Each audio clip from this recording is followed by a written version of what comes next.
English বলায় আরও বেশি ফ্লুয়েন্ট হতে চাও, ইংলিশে কথা বলা অনেক স্মার্টলি করতে চাও, ভয়টাকে সম্পূর্ণরূপে কাটাতে চাও, ছোটোখাটো সেন্টেন্সেস যেগুলো অতি সহজে খুব বেশি গ্রামার সম্পর্কে আইডিয়া না নিয়েও লাইন বলতে পারো, এরকম লাইনগুলোকে বুঝতে চাও, তাহলে সেক্ষেত্রে গেট ব্যবহার কিভাবে হয় দৈনন্দিন জীবনের লাইনে সেটা বুঝে নেওয়া ভীষণভাবে দরকার।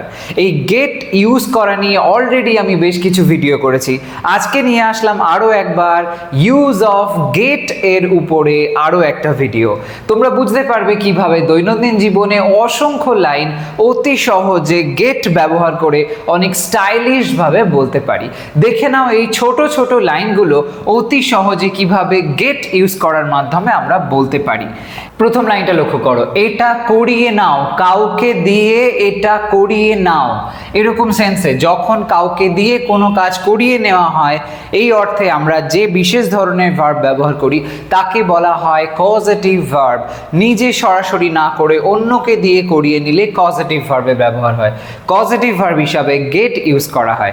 সেক্ষেত্রে ফরমেশনটা এরকমভাবে হবে, এই কাজটা কাউকে দিয়ে করিয়ে নাও। দেখো ইম্পারেটিভ সেন্টেন্সে লাইনগুলো আছে, অর্থাৎ যেখানে আমরা দেখতে পাবো সমস্ত লাইনগুলোর মধ্যে যে একটা ইনস্ট্রাকশন দেওয়া হয়েছে বা অ্যাডভাইস দেওয়া হয়েছে বা কোনো একটা কিছু অর্ডার দেওয়া হয়েছে, এই অর্থ অনুযায়ী আমরা এখানে লাইনগুলো দেখব। তো এটা করিয়ে নাও এই সেন্সের সবার প্রথমে গেট লিখবো, ভার্ব দিয়ে শুরু হবে ইম্পারেটিভ সেন্টেন্স, তারপরে এটা অর্থে লিখবো ইট, তারপরে করিয়ে নাও তার মানে ডু ভার্বের থার্ড ফর্ম লিখতে হবে ডান। তো ফরমেশনটা এরকম ধরনের, গেট ব্যবহার হলো, তারপরে আসলো যে কাজটা করাতে হবে সেটা, এবং তারপরে ভার্বের থার্ড ফর্ম যে অ্যাক্টিভিটিটা হচ্ছে সেটা। তো এই অনুযায়ী লাইনটা হবে কাউকে দিয়ে করিয়ে নেওয়া অর্থে গেট ইট ডান। এই সেন্স অনুযায়ী দেখো আরো অনেক লাইন আমরা এখানে দেখব, বিভিন্ন রকমের লাইন এখানে আমি লিখেছি। বোতলটা জল দিয়ে ভরিয়ে নাও, কাউকে দিয়ে কাজটা করিয়ে নাও তাই বলা হয়েছে বোতলটা জল দিয়ে ভরিয়ে নাও। তো এরকম সেন্সে সবার প্রথমে লিখবো গেট, একই রকম ভাবে করব গেট লেখার পরে বোতলটা, তার মানে গেট দ্য বটল। আগে ছিল এটা তাই ইট লিখেছিলাম, এখানে বোতলটা আছে তাই জন্য বটল কথাটা লিখতে হবে। গেট দ্য বটল কি হবে না জল দিয়ে ভরিয়ে নাও মানে ফিল করাও, FILLED ফিল্ড লিখতে হবে। Get the bottle filled with water, okay, filled with water. খুবই সিম্পল ভাবে হবে লাইনগুলো, get the bottle filled with water. পরেরটা দেখো, গাড়িটা এখনই ধুইয়ে নাও, নিজে নয়, নিজে কাজটা করতে হবে না কিন্তু অন্য কাউকে দিয়ে কাজটা করিয়ে নাও, গাড়িটা এখনই ধুইয়ে নাও। তো সেই সেন্সে সবার প্রথমে গেট ব্যবহার করো, তারপরে কি করবে, গাড়িটা বলা হয়েছে তো সেটা লিখতে হবে get the car, get the car লিখলাম। তারপরে কি হবে, ধুইয়ে নাও মানে ওয়াশ থেকে ওয়াশড হয়ে যাবে, গেট দ্য কার ওয়াশড লিখলাম, গেট দ্য কার ওয়াশড এখনই নাও, ওকে, গেট দ্য কার ওয়াশড নাও, গাড়িটা এখনই ধুইয়ে নাও। তো এখানে এখনই যেহেতু বলা হয়েছে নাও বলতে পারো অথবা রাইট নাও কথাটাও বলতে পারো, যদি নাও না লিখে এখানে আমি রাইট নাও লিখি তাও কিন্তু হবে, ওকে, ওয়াশড রাইট নাও, এখনই যেহেতু আছে তাই জন্য আমি নাওটাকে রাইট নাও করে দিলাম। এখন সেন্সে হলে নাও বলতে পারতাম বাট জোর দেওয়া হচ্ছে তাই জন্য রাইট নাও জুড়ে দিলাম, get the car washed right now. পরেরটা, চলতে শুরু করো, চলতে শুরু করো। তো কি বলবো, এটা পজিটিভ সেন্সে নয়, সরাসরি লাইনটা বলা হয়েছে তুমি এই কাজটা করো, এমন অর্থে খুব কমনলি যে ফ্রেজটা আমরা বলে থাকি সেটা হলো গেট মুভিং, ওকে, গেট মুভিং, সেটা গেট লেখো তারপরে জুড়ে দাও মুভিং কথাটা, মানে চলতে শুরু করো। তারপরে আমি পৌঁছানোর আগেই তুমি পৌঁছে যাও, এটাও কিন্তু পজিটিভ সেন্সে নয়, সরাসরি বলা হয়েছে তুমি পৌঁছে যাও, তুমি পৌঁছে যাও আমি পৌঁছানোর আগেই। তো এরকম সেন্সে বলতে পারো পৌঁছে যাও, ওখানে পৌঁছে যাও, গেট দেয়ার, এই কথাটা আমরা বলতে পারি।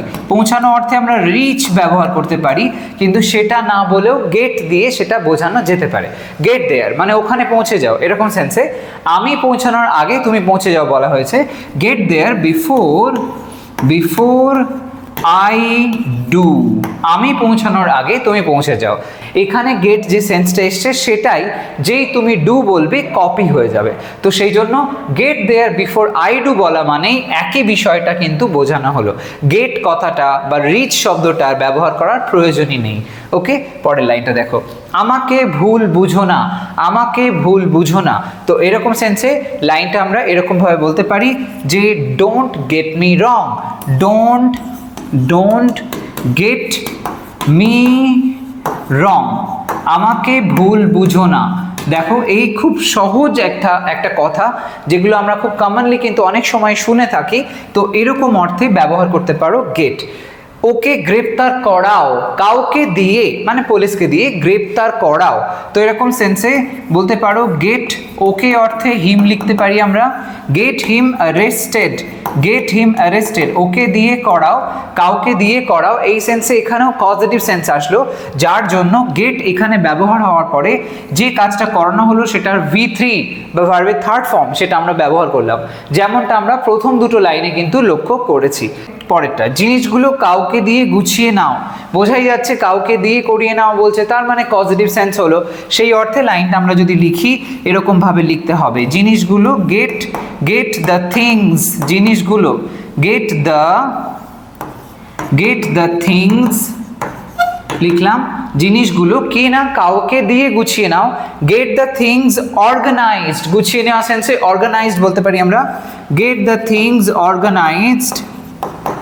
অর্গানাইজড, কাউকে দিয়ে কারোর দ্বারা, by someone, get the things organised by someone হলো কারোর দ্বারা কাজটা করিয়ে নাও, get the things organised by someone. পরেরটা দেখো, দেখতে পাচ্ছ কত সহজে লাইনগুলো হয়ে যাচ্ছে এবং কত স্মার্ট সাউন্ড করছে যখন আমরা গেট ব্যবহার করছি। বইগুলো ছাপিয়ে নাও, বইগুলো ছাপিয়ে নাও, তো বই কাউকে দিয়ে ছাপিয়ে নাও, সেম সেন্স আসলো। তাহলে এই অর্থে বলতে পারি get the books, get the books, print থেকে করে দাও third form printed, get the books printed, বইগুলো ছাপিয়ে নাও। তারপরে মেঝেটা পরিষ্কার করিয়ে নাও, কাউকে দিয়ে মেঝেটা পরিষ্কার করিয়ে নাও, পজিটিভ সেন্স। তাহলে get the floor, get the floor, পরিষ্কার করানো মানে ক্লিন হতে পারে, স্ক্রাব হতে পারে, স্ক্রাব মানে ঘষে ঘষে পরিষ্কার করা, এরকম সেন্সে। তো গেট দ্য ফ্লোর ক্লিনড এটাই লিখলাম, গেট দ্য ফ্লোর ক্লিনড। তারপরে চিঠিটা পোস্ট করিয়ে নাও, চিঠিটা পোস্ট করিয়ে নাও, তাহলে চিঠি পোস্ট করানো মানে পোস্ট শব্দটাই ব্যবহার করতে পারি। তাহলে গেট দ্য লেটার এটা লিখতে হবে। একইভাবে প্রথমে গেট লিখলাম, তারপরে চিঠিটা দ্য লেটার ওটা লিখবো, তারপরে ওটাকে পোস্ট করিয়ে নাও, তার মানে পোস্ট সেই ভার্বের সাথে ইডি জুড়ে দিতে হবে, গেট দ্য লেটার পোস্টেড। বোঝা যাচ্ছে? খুব সহজ সরল ফরম্যাট। গেট ব্যবহার হচ্ছে জিনিসটার কথা বলছি, তারপরে সেটার সাথে যেটা করা হবে সেই বিষয়টা কিন্তু বলা হচ্ছে V3 করে, কারোর দ্বারা কাজটা করিয়ে নেওয়া হচ্ছে।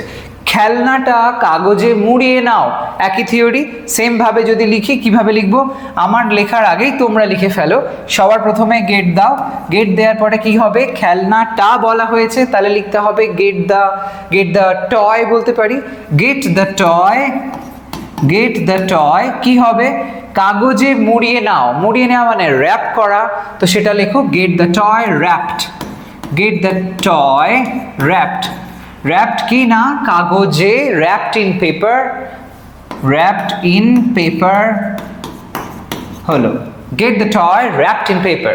পরেরটা, খাবারটা ভালোভাবে পরিবেশন করাও, কাউকে দিয়ে খাবারটা ভালোভাবে পরিবেশন করাও, তাহলে কি লিখবো, সবার প্রথমে লিখবো গেট, লেখা যাক গেট, তারপরে খাবারটা তাহলে ফুড লিখবো, গেট দ্য ফুড, নির্দিষ্ট করে বলা হচ্ছে তাহলে গেট দ্য ফুড লিখতে পারি, গেট দ্য ফুড কি হবে, সার্ভ করাও, পরিবেশন করাও, গেট দ্য ফুড সার্ভড ভালোভাবে, ওয়েল হলো get the food served well, কাউকে দিয়ে খাবারটা ভালোভাবে পরিবেশন করিয়ে নাও, এই সেন্সে বলা হলো। পরেরটা, টাকা নিয়ে নাও, এখানে কিন্তু হলো না এরকম সেন্স, টাকা নিয়ে নাও সরাসরি বলা হলো তুমি টাকাটা নিয়ে নাও, কাউকে দিয়ে করিয়ে নাও এরকম কিন্তু বলছে না, তো সেই সেন্সে এখানে আমরা ওই পজিটিভ সেন্স অনুযায়ী গেট ব্যবহার করব না।